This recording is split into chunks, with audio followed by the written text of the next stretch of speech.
Hello everyone, आज हम लोग डिस्कस करने जा रहे हैं बायोटेक्नोलॉजी का एक बहुत ही इम्पॉर्टेंट टॉपिक जो कि है 6M आपके बी फॉर्म में।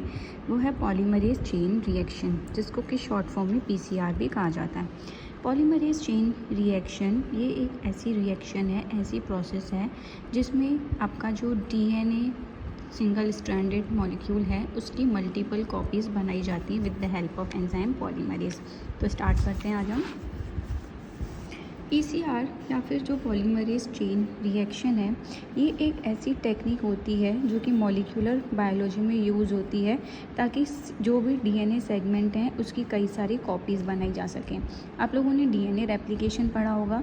DNA रेप्लिकेशन में क्या होता है, DNA की मल्टीपल कॉपीज़ बनती हैं। रिकॉम्बिनेंट DNA टेक्नोलॉजी भी आपने पढ़ा होगा, उसमें भी DNA की कॉपीज़ बनती हैं या जीन का रेप्लिकेशन होता है। लेकिन DNA रेप्लिकेशन या रिकॉम्बिनेंट DNA टेक्नोलॉजी जो है ऑर्गेनिजम्स में होती है, और PCR और रिकॉम्बिनेंट DNA टेक्नोलॉजी या फिर DNA रेप्लिकेशन में ये डिफरेंस है कि PCR जो है बेसिकली एक टेस्ट ट्यूब टेक्निक होती है, या फिर अगर हम कहें ये एक इन विट्रो टेक्निक होती है, इसमें कोई ऑर्गेनिज्म इन्वॉल्व नहीं होता। ठीक है, PCR जो है बेसिकली एक टेस्ट ट्यूब टेक्निक होती है, या फिर हम कह सकते हैं इन विट्रो टेक्निक होती है। तो PCR रिएक्शन एक ऐसी टेक्निक है मॉलिक्यूलर बायोलॉजी में जिसमें DNA सेगमेंट की कई सारी कॉपीज़ बनाई जाती हैं। ये जो टेक्निक है ये डेवलप हुई थी 1983 में कैरी मुलिस के द्वारा। कैरी मुलिस कौन थे? एक अमेरिकन बायोकेमिस्ट थे। जैसे कि मैंने आपको बताया कि जैसे कि DNA रेप्लिकेशन ऑर्गेनिजम्स में होता है, PCR में क्या होता है, एंजाइम इन्वॉल्व होता है जिसका नाम है DNA पॉलीमरेज। ये DNA पॉलीमरेज क्या करता है, DNA की न्यू स्ट्रैंड्स बनाता है। कैसे? एग्जिस्टिंग स्ट्रैंड्स को यूज़ करके, मतलब जो आपका पेरेंट DNA मॉलिक्यूल होगा उसको यूज़ करके दूसरी कॉपीज़ बनाई जाएंगी with the help of enzyme DNA polymerase. अब ये जो DNA पॉलीमरेज हम यूज़ करते हैं इस रिएक्शन में, PCR रिएक्शन में, उस स्पेसिफिक DNA पॉलीमरेज का नाम है TAQ पॉलीमरेज। T मतलब थर्मस, AQ मतलब एक्वाटिकस। थर्मस एक्वाटिकस नाम के बैक्टीरिया से हम ये TAQ पॉलीमरेज आइसोलेट करते हैं, जिसको कि हम PCR रिएक्शन में यूज़ करते हैं। थर्मस एक्वाटिकस बैक्टीरिया जो होता है बहुत ही हॉट टेम्परेचर, हॉट स्प्रिंग्स में सर्वाइव करता है, इसीलिए हम इसी DNA पॉलीमरेज एंजाइम को यूज़ करते हैं। क्योंकि जो हमारी PCR की रिएक्शन होती है वो बहुत हाई टेम्परेचर और लो टेम्परेचर की साइकिल्स का मिक्सचर होती है, इसीलिए हमें ऐसा DNA पॉलीमरेज चूज़ करना पड़ता है जो कि हाई टेम्परेचर को बियर कर सके। तो TAQ पॉलीमरेज एक ऐसा एंजाइम है जो कि हाई टेम्परेचर पे सर्वाइव कर सकता है। DNA पॉलीमरेज जो होता है TAQ का, यानी कि थर्मस एक्वाटिकस का, वो हीट स्टेबल होता है, यानी कि हीट पे भी डिग्रेड नहीं होता, और वो सबसे ज़्यादा एक्टिव होता है 70 डिग्री सेल्सियस पे। अगर हम बात करें 70 डिग्री सेल्सियस पे ह्यूमन पॉलीमरेज की या फिर ई कोलाई के DNA पॉलीमरेज की, तो वो नॉन फंक्शनल होते हैं क्योंकि ये बहुत ज़्यादा हाई टेम्परेचर है। इस हाई टेम्परेचर पे थर्मस एक्वाटिकस का पॉलीमरेज ही जो है सर्वाइव कर पाता है। अब थर्मस एक्वाटिकस पॉलीमरेज में ये प्रॉपर्टी होती है कि वो हीट स्टेबल होता है, इसीलिए यही वाला पॉलीमरेज जो है आइडियल होता है PCR रिएक्शंस के लिए। पॉलीमरेज के बाद जो नेक्स्ट चीज़ इम्पॉर्टेंट होती है PCR में, वो है आपके प्राइमर्स, जिसको कि हम PCR प्राइमर्स भी बोलते हैं। प्राइमर्स मतलब स्टार्टिंग मटेरियल, जो कि आपकी न्यूक्लियोटाइड्स की ग्रोथ को आगे बढ़ाएगा, स्टार्ट कराएगा। अब आपने क्या किया, आपने DNA स्ट्रैंड तो ले लिया, लेकिन उसमें स्टार्टिंग मटेरियल का काम करता है प्राइमर। प्राइमर जो है न्यूक्लियोटाइड्स की ग्रोथ कराता है। तो आपने जब DNA पॉलीमरेज ले लिया, TAQ पॉलीमरेज, वो DNA तभी बनाएगा जब उसको आप प्राइमर प्रोवाइड करोगे। बिना प्राइमर के DNA का ग्रोथ नहीं हो पाएगा। प्राइमर क्या होता है, एक शॉर्ट सीक्वेंस होता है न्यूक्लियोटाइड्स का, जो कि स्टार्टिंग पॉइंट प्रोवाइड कराता है DNA सिंथेसिस के लिए। मतलब अगर आपको DNA का सिंथेसिस कराना है तो आपको इस एंजाइम के साथ साथ प्राइमर की भी ज़रूरत पड़ेगी। प्राइमर्स क्या होते हैं, शॉर्ट पीसेस होते हैं सिंगल स्ट्रैंडेड DNA के, लगभग इसमें 20 न्यूक्लियोटाइड्स होते हैं। 20 न्यूक्लियोटाइड्स की लेंथ तक के प्राइमर्स को PCR प्राइमर्स कहते हैं। अब हम जो PCR रिएक्शंस करा रहे हैं, हर एक रिएक्शन में 2 प्राइमर्स यूज़ होते हैं। हर एक PCR रिएक्शन में।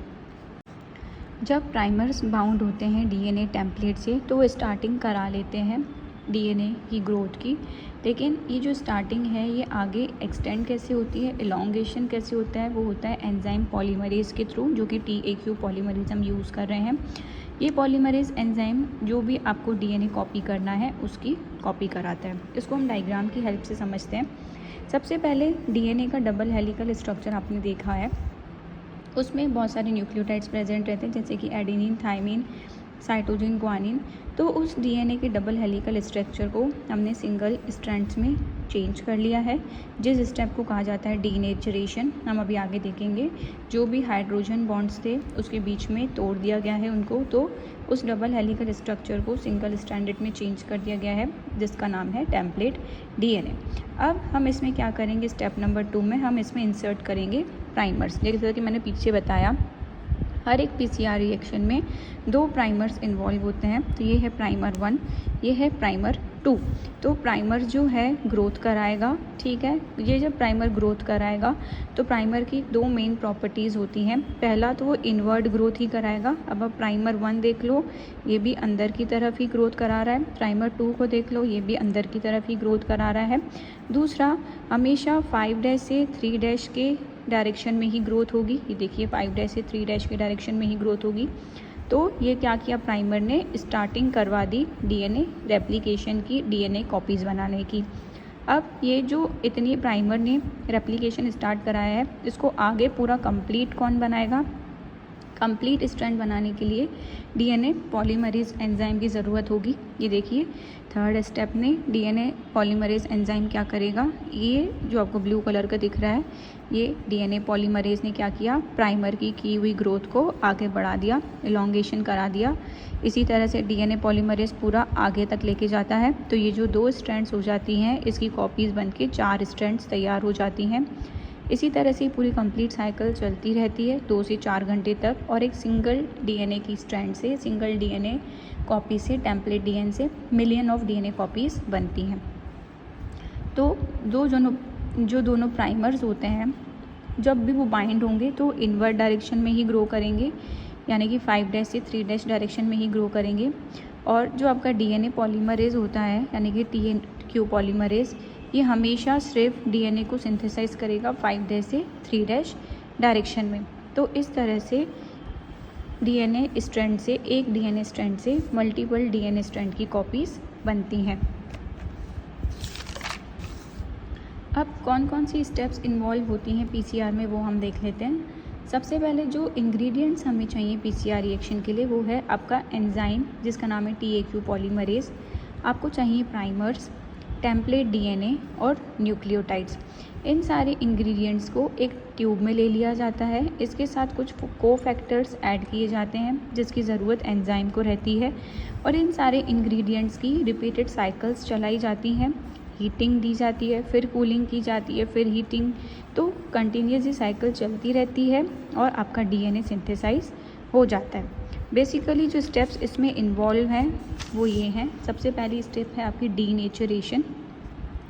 डीनेचरेशन में क्या होता है, जो भी आपका मिक्सचर है उसको आप हीट करते हो 94 डिग्री सेल्सियस पे लगभग आधे से 2 मिनट तक के लिए।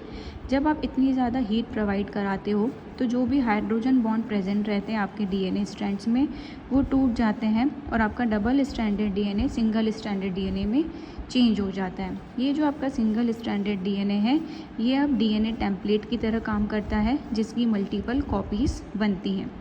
डीनेचरेशन के बाद नेक्स्ट स्टेप आता है आपका एनीलिंग का। एनीलिंग में हाई टेम्परेचर को कम कर दिया जाता है, जैसा कि फर्स्ट स्टेप में 94 डिग्री टेम्परेचर तक हम हीट कर रहे थे। एनीलिंग में जो रिएक्शन टेम्परेचर होता है उसको कम करके 54 to 60 डिग्री सेल्सियस कर दिया जाता है लगभग 20 से 40 सेकंड के लिए। यहाँ पे क्या होता है, जो प्राइमर्स हैं वो बाइंड हो जाते हैं टेम्पलेट DNA से, और वहाँ पे स्टार्टिंग मटेरियल ग्रोथ स्टार्ट हो जाती है, जैसे कि मैंने आपको डायग्राम में दिखाया। थर्ड स्टेप में आता है इलॉन्गेशन। इलॉन्गेशन में टेम्परेचर आप रखते हो 72 से 80 डिग्री सेल्सियस। यहाँ भी काम शुरू होता है आपके TAQ पॉलीमरेज का, जो स्टार्टिंग प्राइमर्स ने कराई है उसी का इलॉन्गेशन एक्सटेंशन TAQ पॉलीमरेज कराता है। बेसिस ऐड करता जाता है 3' एंड पे और इस तरह से DNA स्ट्रैंड्स की कॉपी बनती हैं। नेक्स्ट आता है 4th स्टेप, जिसे कि फाइनल होल्ड कहा जाता है, जिसमें कि पिछली तीनों स्टेप्स जो हैं उनको रिपीट किया जाता है 20 से 40 बार। जब 20 से 40 बार ये साइकिल चलती है तो लगभग इसमें 2 से 4 घंटे लग जाते हैं इस पूरी रिएक्शन को कंप्लीट होने में, जिसमें कि एक सिंगल स्टैंडर्ड DNA से मिलियंस ऑफ DNA की कॉपीज़ बन सकती हैं। अब हम देखते हैं एप्लीकेशंस कि PCR की एप्लीकेशंस क्या क्या हैं।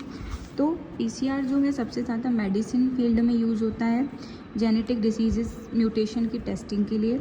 इसके अलावा ये जीन थेरेपी में जीन की मॉनिटरिंग के लिए भी यूज़ होता है। रिसर्च और जेनेटिक्स में यूज़ होता है ताकि जीनोम को कंपेयर किया जा सके। कोई भी 2 ऑर्गेनिजम्स हैं तो उनके जीनोम को कंपेयर किया जा सके।